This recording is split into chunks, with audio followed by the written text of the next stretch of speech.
Halo semuanya, selamat datang di Channel Driver. Masih ingat dengan brand Chery? Yes, mobil brand asal China yang sempat hadir di Indonesia kini kembali lagi. Tapi masih dalam tahap perkenalan modelnya.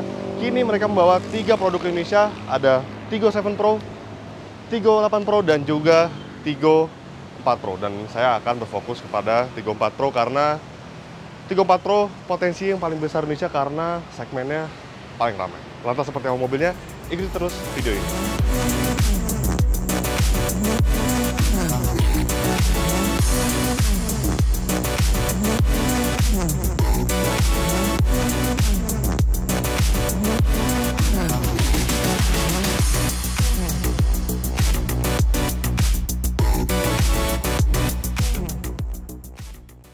Ya, jika Anda ingat sebelumnya, memang Chery sempat hadir di Indonesia dengan menghadirkan model yang cukup terkenal yaitu Chery QQ, tapi memang dia penjualan tidak begitu bersinar di Indonesia dan memang diam-diam juga mereka tidak lagi memasarkan mobilnya di Indonesia. Dan di tahun 2022, kini Chery kembali memperkenalkan produknya dan semuanya berbeda dan salah satunya adalah ini dia Tigo 4 Pro.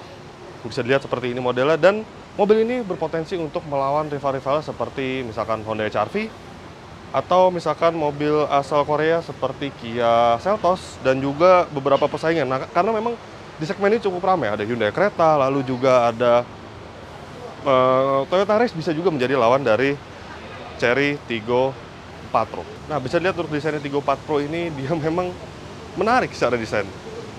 Dia desainnya sebenarnya sebuah crossover SUV atau compact SUV yang memiliki desain-desain maskulin seperti ini. Ini ada aksen-aksen hitam dan juga ada over fender itu sebenarnya desainnya maskulin, tetapi dengan warna biru seperti ini jadi desainnya agak feminin. Jadi memang masuk ke dua segmen dan untuk bahasa desainnya sendiri bisa dilihat lampunya seperti ini, dia dilengkapi dengan lampu proyektor LED dan di bawahnya ini terdapat daytime running light yang terdapat 2 buah seperti ini. Grillnya ini menjadi grill bahasa desain dari Chery sendiri. Grill seperti ini ditemukan juga di saudara-saudara di Tigo 7 Pro dan juga di Tigo 8 Pro. Dan untuk menambah kesan sporty, Chery menambahkan aksen merah seperti ini di bagian bumper bawahnya. Dan nah ini menarik, ini saya pikir adalah fitur radar dari Chery Tigo 4 Pro. Tetapi ternyata fitur radar belum hadir di mobil ini. Nah, sebagai informasi, mobil ini masih dalam tahap perkenalan saja, belum versi final untuk dipasarkan di Indonesia. Dan saat video ini dibuat, harga resmi dari Chery Tigo 4 Pro ini belum juga dirilis. Untuk mesinnya, nah ini yang menarik karena dia merupakan maksud saya, dia bisa dibilang tenaganya yang terbuas di kelasnya. Mesinnya ditenagai oleh mesin 1500 cc 4 silinder turbo yang mampu menghasilkan tenaga 155 horsepower serta torsi 220 Nm. Dia bahkan lebih buas dibandingkan Honda HR-V Prestige yang bermesin 1800 cc dan dia memiliki transmisi otomatis CVT dan juga berpenggerak roda depan. Nah, kami berharap mesin ini adalah mesin yang digunakan untuk versi Indonesia karena mengingat ini belum versi final atau versi massal dari Chery Tigo 4 Pro. Sekarang kita lihat untuk bagian lainnya. Ini untuk mekanisme pembukaan mesinnya masih menggunakan tuas, belum menggunakan mekanisme hidrolis. Sekarang kita lihat bagian sampingnya. Dan ini di bagian samping dari Chery Tigo 4 Pro dan bisa dilihat ini dia menggunakan over fender yang berwarna hitam seperti ini dan ada aksen roof rail seperti ini. Memang ini menjadikan sebuah crossover. Lalu untuk bagian pelek desainnya seperti ini, dia single tone biasa dengan diameter ring 17. Lalu kita lihat untuk bagian sampingnya. Nah, untuk kuncinya dia sudah dilengkapi dengan smart keyless entry yang desainnya cukup unik seperti ini. Ini mengingatkan saya kepada milik Renault. Lalu untuk membukanya, nah Anda hanya perlu menyentuh bagian handle pintu dan akan terbuka. Untuk menguncinya, tinggal menyentuh lagi bagian yang ada di bagian handle pintunya. Lalu juga aksen merah lagi-lagi ditemukan ini memang kini sedang hits nampaknya digunakan di mobil yang ada di keluaran terkini untuk menambahkan kesan sporty di suatu mobil. Sekarang kita lihat untuk bagian belakangnya. Ini desainnya seperti ini. dia desain bagasi, garis bagasi seperti ini mengingatkan saya kepada desain dari Kia Sonet. Kemudian ini untuk bagian belakang dari Chery Tiggo 4 Pro, bisa dilihat desainnya seperti ini. Dia dilengkapi dengan fitur-fitur yang mungkin dibilang advance seperti ini. Dia ada rear defogger, lalu juga untuk lampu belakangnya ini dia dilengkapi dengan LED meski lampu sennya masih bohlam biasa. Tiggo 4 Pro yang merupakan modelnya, dan ini brandnya Chery dan emblemnya seperti ini, emblemnya cukup tegas. Lalu untuk bagian bawahnya bisa dilihat ini ada 2 buah lubang knalpot artificial yang tidak ada isi ya sebenarnya. Knalpotnya sebenarnya ada di bagian bawah dari bumpernya. Lalu dia juga dilengkapi dengan shark fin antena yang banyak digunakan di mobil-mobil modern. Sekarang kita lihat untuk bagasinya. Dia belum dilengkapi dengan mekanisme elektris untuk pembukaan bagasinya. Ini dia kapasitas bagasi dari Chery Tiggo 4 Pro. Bisa dilihat ini kapasitas bagasi cukup besar dan dia dilengkapi dengan partisi seperti ini. Tentu gunanya adalah ketika Anda menyimpan barang di bagasi, ini akan barang-barang yang di bagasi tidak akan terlihat dan membuat aman tentunya. Dan untuk ban serep, dia dilengkapi dengan ban serep berukuran Space Saver. Secara kapasitas bagasi dia tampaknya lebih lega dibandingkan pesaingnya seperti Kia Seltos dan juga Mazda CX-3 meski dia tidak seluas milik Honda HR-V. Sekarang kita lihat untuk ruang interiornya, karena menurut saya desain dari interiornya cukup menarik. Let's go.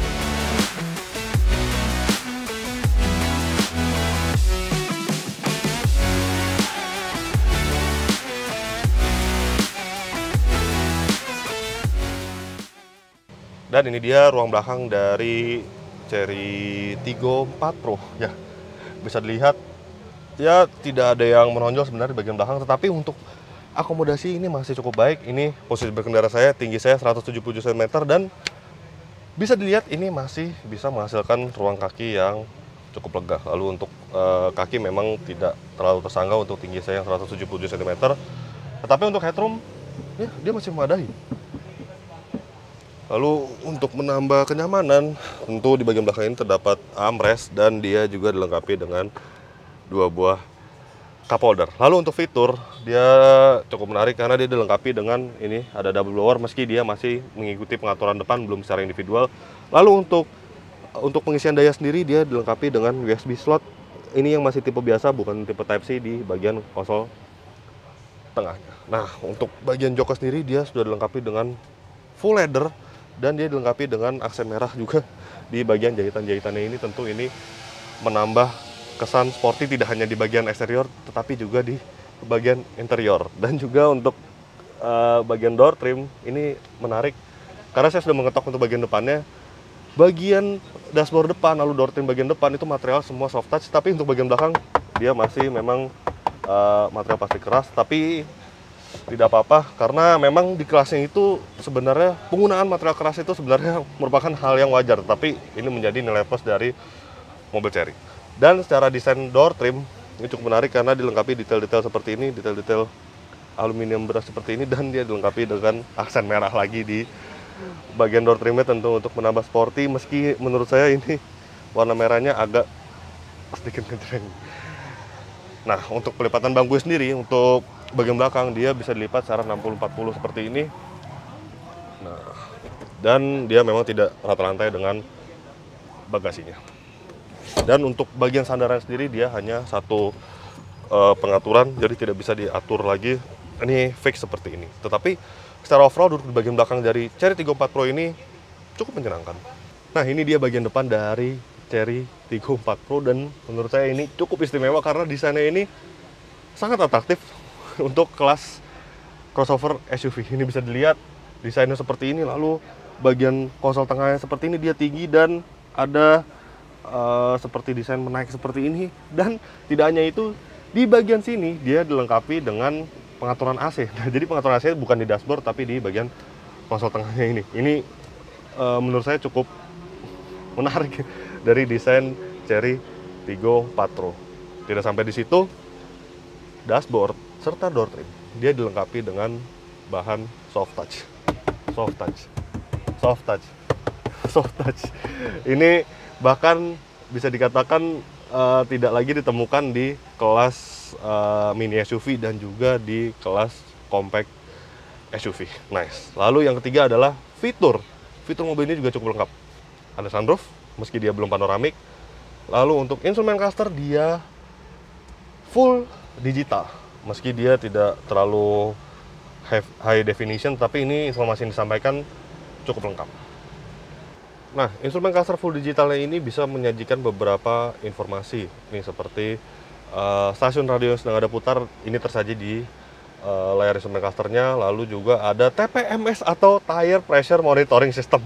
Ini tampaknya menjadi fitur wajib di mobil-mobil asal Tiongkok tampaknya, karena memang ini ditemukan di Wuling Cortez misalkan, lalu juga di model-model DVSK, dan lagi-lagi ada di model Chery.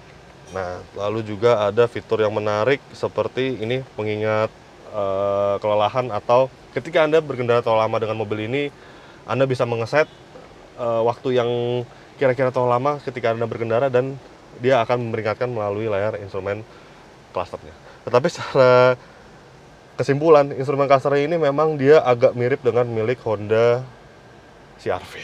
Lalu untuk head unitnya sendiri, dia dilengkapi dengan layar sentuh seperti ini. Belum ada knop putar untuk mengatur dari head unitnya, tidak apa-apa. Tetapi dia cukup lengkap fiturnya. Dia dilengkapi dengan sambungan Bluetooth. Lalu juga yang terpenting dia dilengkapi dengan fitur konektivitas Apple CarPlay. Yes. Tetapi memang secara dimensi dia tidak terlalu besar untuk head unitnya ini. Tapi ini cukup nice karena dia sistemnya terintegrasi seperti ini. Untuk mengatur head unit, selain di touchscreen, dia juga bisa digerakkan melalui tombol yang ada di bagian sini. Yang ini menekan tombolnya juga sangat menyenangkan, dia seperti mobil-mobil premium. Lalu yang menarik adalah di sini ada tombol yang agak tersembunyi sebenarnya untuk sebuah tombol mode berkendara ya, karena mode berkendaranya ada di bagian sini. Ketika Anda menekan tombol ini, dia akan berubah menjadi mode sport, dan layar instrumen clusternya berubah menjadi warna merah yang kesannya itu sangat sporty. Dia ada dua mode berkendara, eco dan racing saja, jadi ada dua. Lalu yang menarik adalah ini transmisinya seperti ini, toast persnelingnya, dan ada fitur electric parking brake yang berpadu dengan auto brake hold. Ini sangat menyenangkan. Dan untuk bagian tengah ini seperti untuk menyimpan smartphone Anda, tetapi dia memang belum dilengkapi dengan fitur wireless charging. Ini ada tempat penyimpanan lagi. Dan untuk konsol tengah, dia kapasitasnya cukup luas. Untuk bagian tengah ini bisa digeser-geser dan bisa diangkat. Ini cukup menarik, dan untuk menambah kapasitas dari konsol tengah sendiri. Dan di dalam konsol tengahnya ini terdapat 3 buah tempat pengecasan 12 volt dan 2 buah slot USB, dan satu slot USB ini untuk menyambungkan smartphone Anda ke head unitnya, mungkin untuk fitur Apple CarPlay sendiri. Dan untuk lingkar kemudinya sendiri, ini berbahan kulit dan cukup enak untuk digenggam. Dia desain seperti ini, ada flat bottomnya. Bagian kiri adalah tombol-tombol dari untuk menggerakkan instrumen cluster, dan juga ada fitur cruise control, meski dia belum ada adaptive cruise control. Untuk bagian kanan, dia dilengkapi dengan tombol juga, ini untuk mengatur dari layar head unitnya. Untuk pengaturan sendiri, dia bisa diatur secara luasa, baik tilt maupun teleskopik. Ini sangat menyenangkan. Dan untuk pengaturan jok, dia bisa diatur cukup leluasa untuk maju mundur, sandarannya, dan untuk ketinggiannya meski masih secara manual. Tapi ini secara keseluruhan, posisi berkendara ini cukup ergonomis. Bahkan bukan cukup, ini terbilang ergonomis di kelas compact SUV. Kemudian di bagian kanan ini terdapat 2 buah tombol. Ini merupakan fitur berkendara. Yang pertama adalah traction control, dan yang kedua adalah ini fitur yang sebenarnya cukup menarik. Yes, hill descent control yang biasanya ini ditemukan hanya di mobil berpenggerak 4x4 atau yang orientasi hanya untuk mobil off-road. Lalu untuk bagian lampu kabin ini dia cukup menarik. Desainnya, nyalakannya dengan tombol putar seperti ini, dan ada 2 buah tombol dan 2 buah tombol kosong. Yang 2 buah tombol ini untuk membuka sunroof dan untuk menutup serta men-tilt sunroof.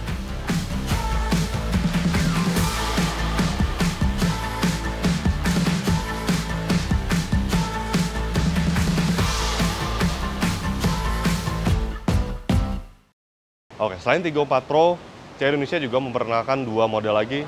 Ada Tigo 7 Pro yang mungkin akan menjadi pesaing Honda CR-V dan juga Mazda CX-5, dan Tigo 8 Pro yang secara dimensi dia mirip dengan Kijang Innova, bahkan dia mirip dengan Mazda CX-8 ataupun Hyundai Santa Fe. Oke, secara kesimpulan, Cherry Tigo 4 Pro merupakan SUV kompak terbaru Indonesia yang hadir dengan fitur-fitur unggulan dan bahkan dia bisa dikatakan cukup advance dibandingkan para pesaingnya.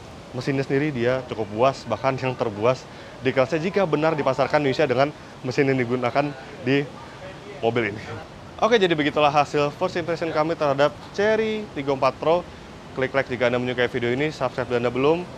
Jangan lupa juga untuk isi kolom komentar di bawah, main-main juga ke website www.autodriver.com, dan jangan lupa juga untuk download aplikasi Autodriver di Google Play Store. Terima kasih sudah menyaksikan dan sampai jumpa di video-video kami selanjutnya.